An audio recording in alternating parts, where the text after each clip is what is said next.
Hi there. I was wondering if you were going to wake up. I'm,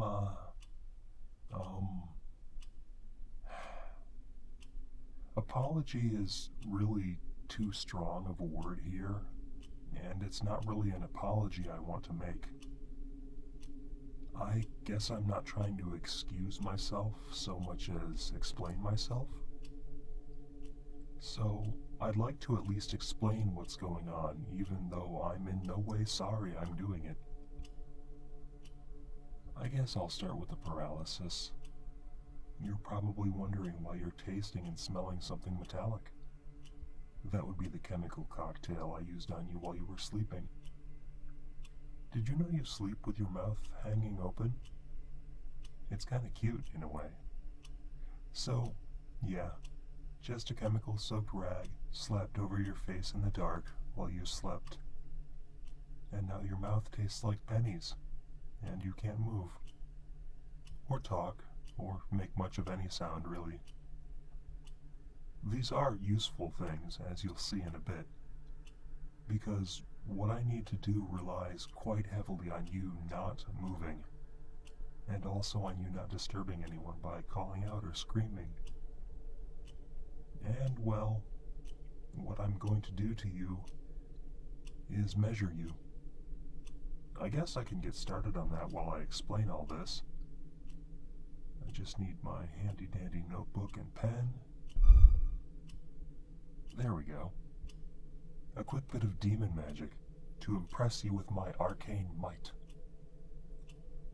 I'm just going to scribble down a few notes really quick.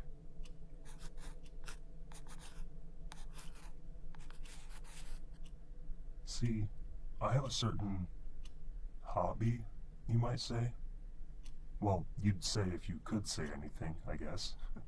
Anyway, I have a hobby that requires some very custom-fitted external garments, and I have a very specific look in mind for these garments.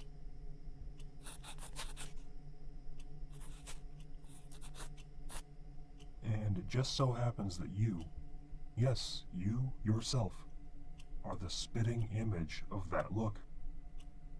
See, what I need is a human body. Well, not the whole body.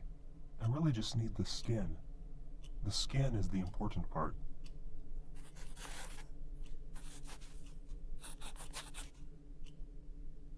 But for what I'm doing, it's very important that I get the measurements right. All the measurements. I mean, there are a lot of little details, little quirks of proportion, angles, joint flexion. You get any of those wrong, and the end result can look like a really cheap image of someone wearing someone else's skin.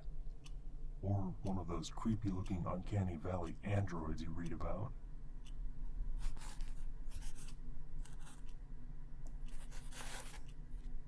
What this all boils down to is that I need to take a bunch of measurements of your body's exterior so I can make a copy of it that I can wear. The measurements are very important. You see, I need to know where to pad things out and where to strap things down so the human skin will fit right and look right. I'm not shaped quite like a human, after all.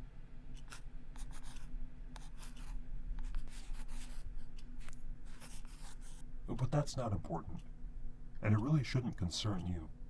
You're just the model, the inspiration, the source.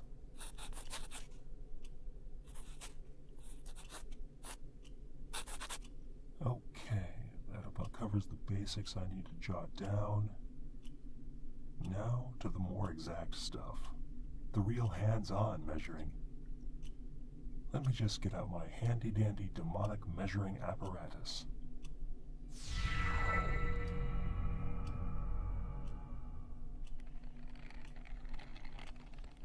This little clockwork device will take all the measurements, angles, distances, and what have you. Everything I might need to make a perfect replica of your skin when I get back to my workshop. Oh, this might not be much of an issue, what with the paralysis and all, but I hope you're not ticklish. That really was more of a formality.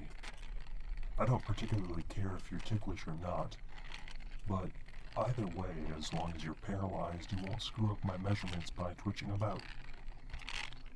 Okay, we'll start from the top and work downwards.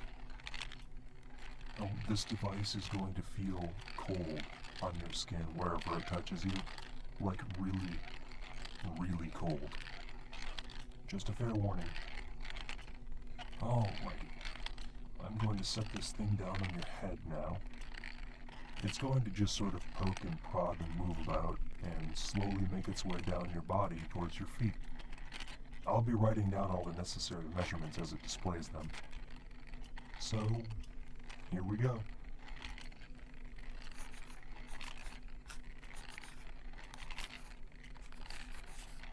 Good numbers, good numbers. Excellent.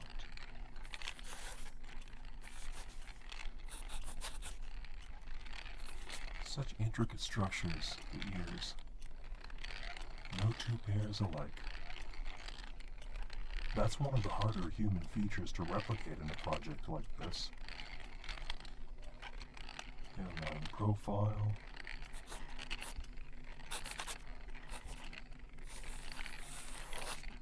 Eyebrows. I've crafted those before. The real trick is to get them to sit right on the face. There's still some subtle nuance of expression that involves the eyebrows. I haven't managed to get it down quite right yet. Maybe if I add some additional padded ridges to my own face before putting on the skin.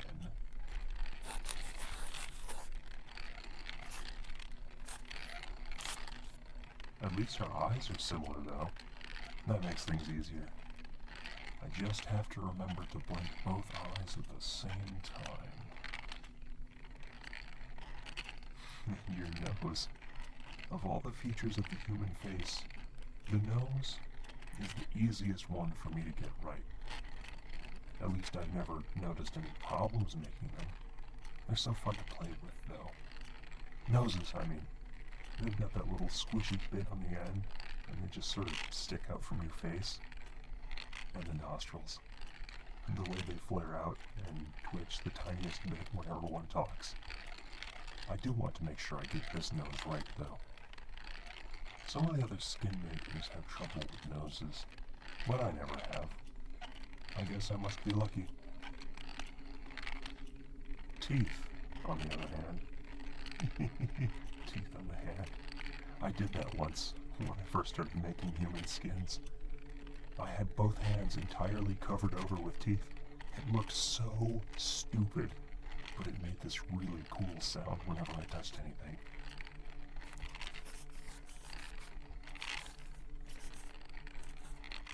Sorry, I always get distracted when I think about that. Now, about your teeth. Oh wow, these are in really good condition. You know, when I first started making skins, I didn't pay as much attention to certain details as maybe I should have. I knew that teeth were a very important part of the process.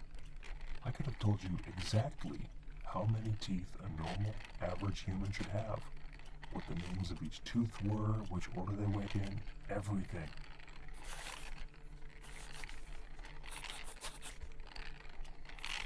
But it took me a long time to get it into my head that not all the teeth are supposed to show at once whenever the mouth is open. Which, I mean, it makes a really cool effect if that's what you're going for. The super wide, flip-top head grin with all 32 teeth showing. But it doesn't really help with trying to blend in, which is really what I've been trying to go for more recently. So I had to take a step back and work on mouths in general for a while.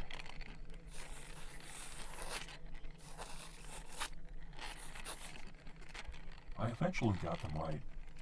The trick is just to move the teeth around on the inside and then shape the mouth over it once everything is in place. Okay, on to the neck. Good contours there. I've noticed the skin tends to get a bit tight on some of my newer suits when I try to turn my head all the way around. Maybe if I just make the skin a bit stretchier in that area. I need to feel around here on your neck for a moment. 7 hells. What is that pulsing just under your skin? Oh, wait. I remember what's under there. That's your neck pulse. The spot where your lifeblood flows just under the skin. What a terrible flaw in design.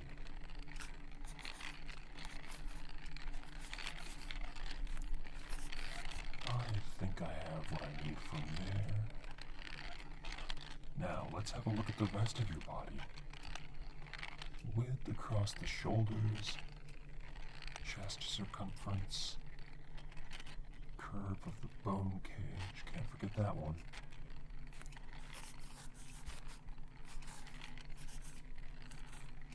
Arms, length of entire limb, shoulder to elbow, elbow to wrist, wrist to fingertips. I'm going to make a quick sketch of one of your hands, just for reference.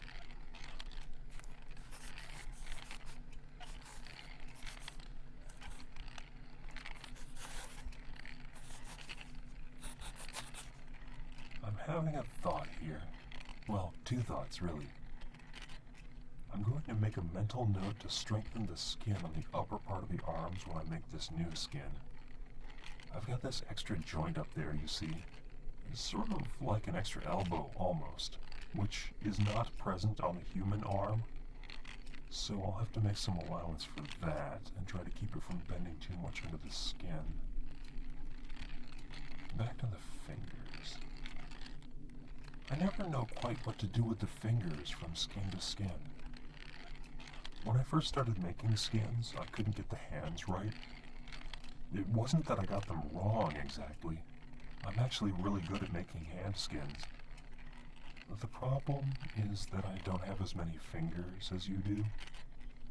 Also, my thumbs are on the outside where your pinky fingers are. I found some ways around it, though. I can rotate my hands over and just move the joints the other way. It's a little awkward at first, and it looks really weird, but usually I can pass in dim lighting. That extra finger, though. I used to just let it dangle. After a few skins, though, I started stuffing it with filler, as the floppy finger skin just looked a little too out of place, you know? Maybe I could make some sort of prosthetic for my hand. Or something more complicated to stuff inside the extra finger. What's that old saying humans use? Never shake a man's hand until you've counted his fingers? I always thought that was funny.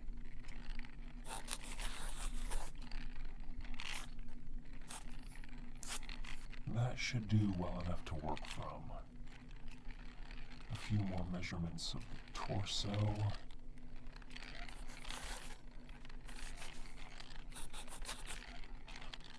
I also need to remember to make the torso skin a bit stretchier than human skin, just to allow for how far my own back bends.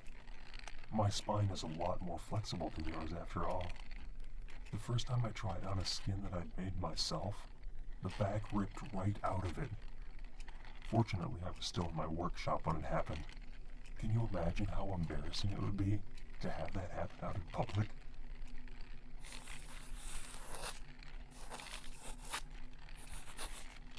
Okay, now for the hip joints. Whenever you humans get around to modifying your bodies better, you really need to do something about your hip joints. There are just so many ways you could make them better, more effective, and more efficient. But that's something for another night.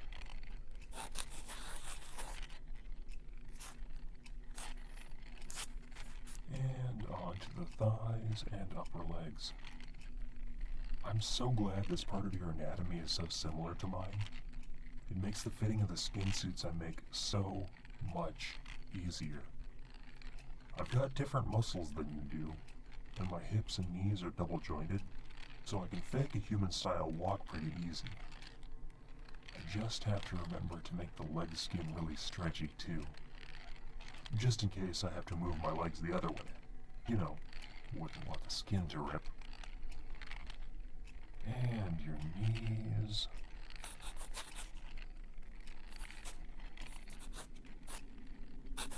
I will have to add a bit of padding to the front, right there, just to make my suit look a little more lifelike.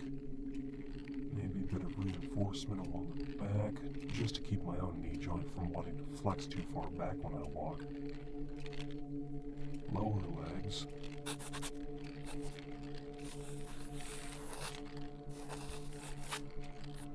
I always feel like something is missing from the shins of a human. Like, I think you should have spikes there, or a bone ridge, or something. Something to make a good swift kick a little more damaging, you know?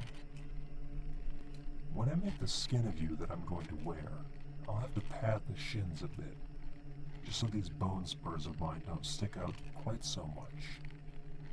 I might even be able to hide them completely if I do it right.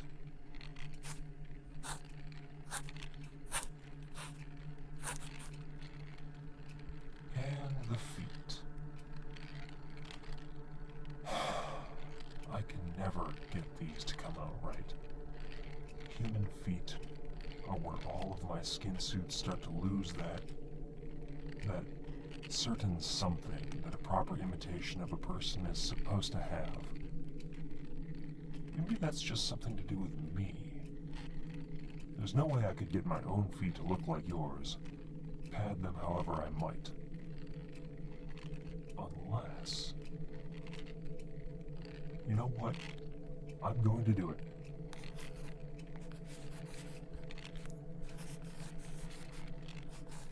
I think I know how I can modify my own feet to fit inside a skin with the shape of your feet.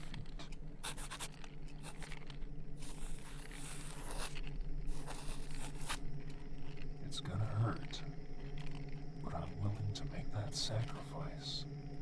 It's for my art.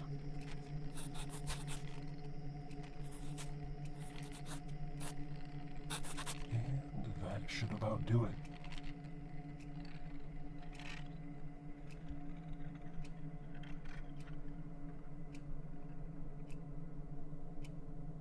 I think I have all the notes and measurements I need now, human. Yes, this should do quite nicely. Oh, one more thing. I do need just one more sketch of your face, just to make sure I get all the features right.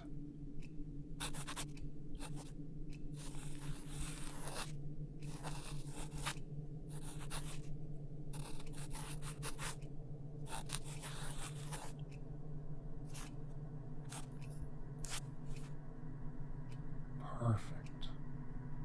Now I can be sure I capture the entire essence of your appearance.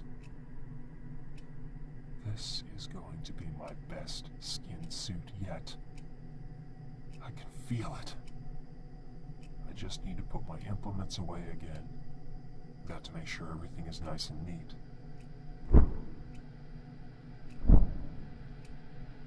Okay, I'm gonna go away now. You'll be quite safe here, I think. The drugs that I paralyzed you with should be wearing off in an hour or two. And then you can go back to sleep or do whatever. It's none of my business. But, in about a week or so, maybe start paying really close attention to the news. There might be a sharp upswing in certain unexplained activities in your area. Mysterious happenings, maybe even violence, all perpetrated by a certain single individual. That individual is going to look a lot like you. Like, a lot. You get me? So, yeah. Keep an eye out, okay? Your life is about to get really interesting. You'll see me later. Bye-bye.